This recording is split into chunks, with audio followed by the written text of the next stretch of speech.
Good morning, gardening friends. Today I'm going to walk through this garden, show you guys what's growing on. A little sneak peek at the tomatoes getting big. And I'm doing some watering. Been doing some mulching. It is Monday. Let's do this. So this is what I've been doing this morning. I didn't braid my garlic, I just tied it up. And I'm drinking coffee, and I'm taking the tops off my onions. I didn't take them off right away, and I saw there's kind of some conflicting advice on that. I waited until they dried, and then I took the top off, and I'm still cutting some, but this will just go right back as mulch in the garden. And these were starting to flower, and I'm going to collect the seeds from these. But they're kind of weird because they've started to flower. I can tell they're not going to keep as long, and this one I don't even know if it's any good. Probably so. We'll just eat those sooner. But I'm pretty excited about grocery store garlic, and 2 little packs of onions gave me some decent onions. Won't last all winter, but I'll do more next year. Cheers. So this is her late July, no dig, cardboard slash whatever, doesn't have a name, garden, free garden. So as you walk in here, the yarrow is blooming. This beautiful dill is leaning into the walkway and seeding. These are all volunteers. Came back from last year.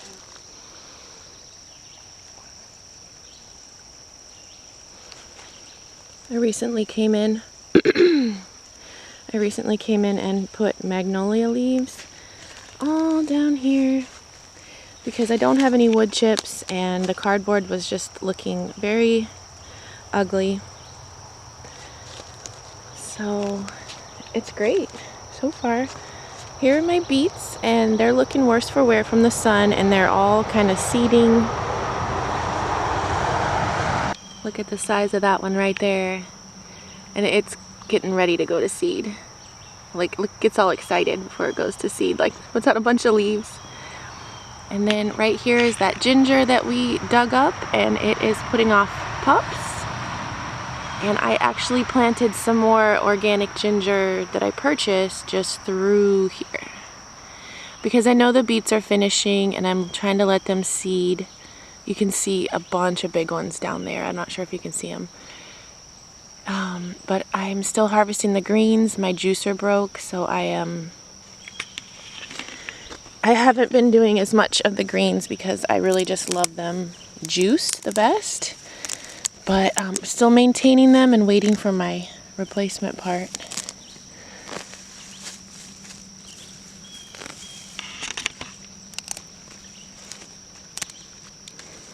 I'm trying to take off the dying ones.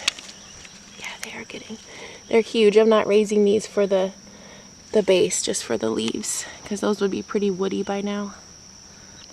Just to the right of the beets, we have this malabar spinach. And this is all coming back from last year. And another thing that I just love to juice. I don't like to eat this spinach in salads, but awesome to juice. And it's so beautiful. I tried to give it something to kind of grow up. I should do better. It really wants something to climb, so maybe I'll make something today. And then just down the way here is the asparagus. Ooh, and see, this I don't want. Oh, thank you. Yeah, I need to give all of this something to climb, or it's going to climb my other plants. So this is the asparagus, and I didn't harvest it. I let it all fern. And it's putting off these big seeds. This is its 2nd year of letting it go to fern. So lots of root growth, and next year I'll be able to harvest the shoots as they come up. Oh, another one. Needs somewhere to grow. So Malabar spinach also is a heavy feeder, so if you have it right around the base of a plant, that's gonna hinder your plant a little. There's a little one coming up. So the first and second year, you're supposed to let them come up and fern. And then even once you start harvesting, you harvest, and then by like July, you stop harvesting and let them fern, because that sets the plant up for success, so it can feed its own roots. It's a nice moon this morning. And I am watering. So I dropped the hose. I really try to just bottom water, because if I spray right now, the sun is going to come up and just cook those plants. And so I really try not to top water. You'll see like the green beans have a little sun damage on them. The leaves just, they can't handle that. So try to just, and I just actually try to get it in the walkways here, because I know that's going to soak in and go to the base of the plant. So here's some bell peppers. And I've been picking to encourage growth. So I'm picking them real small, and it's starting to put out a lot more. And then all the lemon jalapenos, I'm gonna pick some of those. They're getting tall. Put those in just so small. I mean, just they went in this small. Taking risks, people. These carrots are looking burned. Probably need to harvest the rest of those. And this is kind of a jungle area of the garden, but the water does flow down this way. So I put my cucumbers down here, and I have two that are starting to climb. And then this monster plant is one of those neck pumpkins, and I didn't mean to plant it, and I've pinched so many of them from the compost, but there it is anyway. So we'll go look at that. I wanted to show you when I kind of flood the sides, it doesn't disturb like the direct root of the plant, you know, like when you spray or get heavy water right here. It's going to soak down around the roots. I'll pick a couple peppers. I've been picking and picking, so I already have a gallon bag of these. Oops, just to encourage more. I have nowhere to put these, so I'm going to pop them on the ground.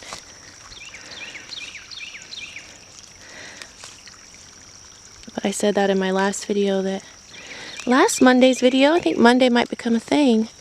The more you pick, the more you're going to get. I've done it. That's my proof. That's how I figure stuff out. I might listen to what you say, but I'm going to try it before I tell anybody else. Look at this little basil trying to go to seed already. Let's not. So that's what it looks like when it's trying to seed. But it's so little. You got more in you. So I'm just gonna pop the top off of that. Green beans are kind of finishing off. That smells so good.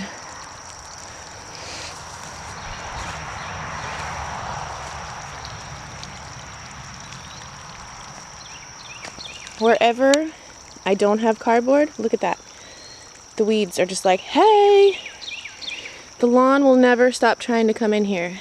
So always, I'm cardboarding down. And at the same time, that means I'm building my soil. Like right here, this was the dill. No, this was cilantro. Sorry, this is dill. But the cilantro is finished. So I just laid it down. And then when I get my next Amazon delivery, I'll cover that with cardboard and it'll rest. Oop, I better turn this water to a different spot. But you can see it just filled up in between, and this one soaked in. This one was totally flooded, and now it's all soaked in. And we'll put a little down here. We still got some carrots. Need a little love. So I love watching people's garden tours. Does anybody else who films garden tours think it's so hard to fit everything you want to say about your garden in one video and not make it 45 minutes long? These are the green beans, and I'm not getting a ton anymore. It might be the heat, but they are still flowering. Got a lot though. They were delicious, just enough for our family. Garlic bed is resting. And the sunflowers are coming. These are the only 2 I grew this year. I'm so proud. I put them everywhere, but they didn't all grow. So that's where they wanted to grow. We'll get a closer look. Okra. I'm gonna pick this one this morning. Okra you have to cut. It's really hard to break it off. And okra will shoot out, see, here's a sucker, but I like that sucker. I don't destem my okra either. I let it, you know, do whatever it wants to do. I do take off some of the lower leaves sometimes, but this is my short and stocky okra. And there are 3 of them, 4 of them here. That one's got one. My okra always get ants. These almost look like aphids on there. But the ants don't eat the okra. Sometimes they mess up the flowers, but it's alright. Carrots. I need to go ahead and pull these out. Looks like a bee's been enjoying this opening sunflower. Next door, oh, something really cool going on. This malabar spinach is growing up the sunflower. It's all the way to here. Beautiful.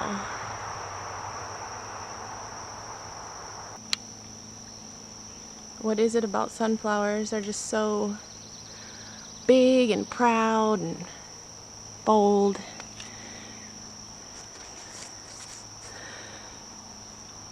I'm glad I got a couple. And some zinnias down below. Little nasturtium over there hanging in there. So my husband hates this, but this is just random wood scraps from our pool that, you know, was gonna go in the trash, and I just put it here. It's not treated plywood, so that's why it didn't work to hold our pool legs up, but it's it can go right there. It's fine. It's gonna go back into the earth. So down this way, this is purple hull peas and more okra. I threw these in like 2 weeks ago, maybe tops. Here's okra. These are kind of close to each other. And the peas are looking good. And there's an okra in here from earlier. There was just one. So after I harvested the potatoes from here, I felt like, you know, the beans would fix nitrogen, the purple hull peas, and more okra, because I love okra. I really do. I like to slice it up and bake it. And this is a cool flower. Graffiti pink pentas. It's one I got from the nursery. Alright, let's see what else we can take a look at, and I should move my hose.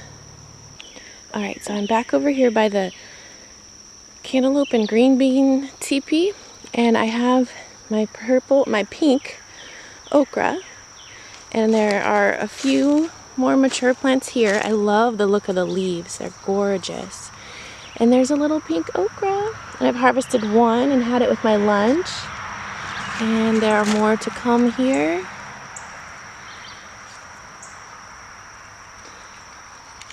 And there's a couple here. Oh, here's a little okra on this one. So this is actually a really small plant, and it's in my border. And tis got a little pinky on it. So cute. Should I eat it right now? It looks super tender and little. I'm gonna eat it. Mmm. Yummy. I like how tender it is.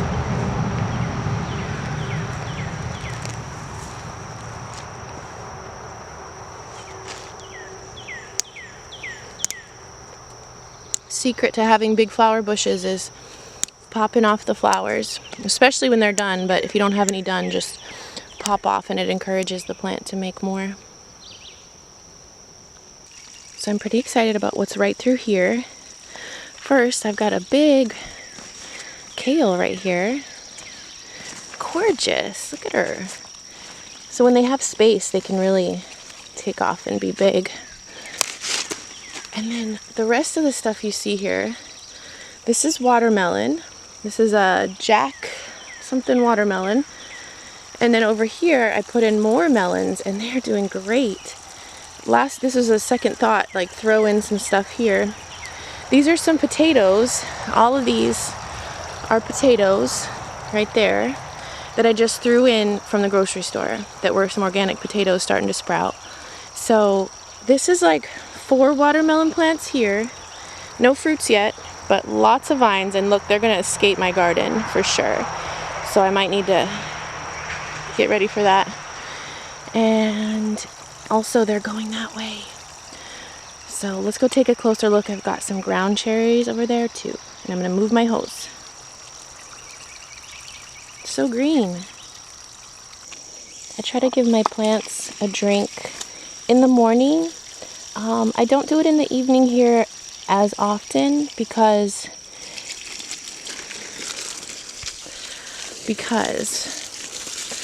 let me think about that. Because I don't want to encourage molding on the leaves, and it's very moist here. So if I do it at nighttime, there's more of a chance of that, I guess. So yeah, I like to get up early anyways in the peaceful morning garden.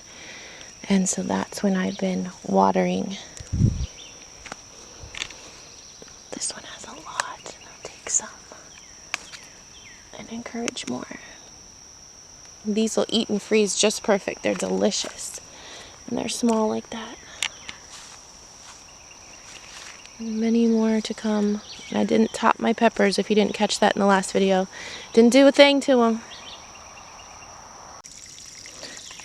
Right when I said that, I saw one on the ground that was ready, but there's the little fruit inside that's getting ready. But I saw one over here and came off of this. So they're called ground cherries because you're supposed to wait till they fall off to eat them. Where's it at? Oh no, I squeezed it. There it is. That one looks kind of funky. I'm not going to eat that one. But soon, and look how short it is. Oh my goodness, so cute. A lot of my plants are short but healthy. There's those potatoes. We'll see. I thought it would be too hot, but they're looking happy, and I kind of healed them just a little bit. So you can see the base of my other melons right here. I'm just going to make sure that they get some water down here. Oops. I try to be extra careful with melons, not to disturb, excuse me, not to disturb the vines. So if I remember where the base is, here's another one, I can keep the weeds away from the base, most importantly, and I can be sure to water in the right place.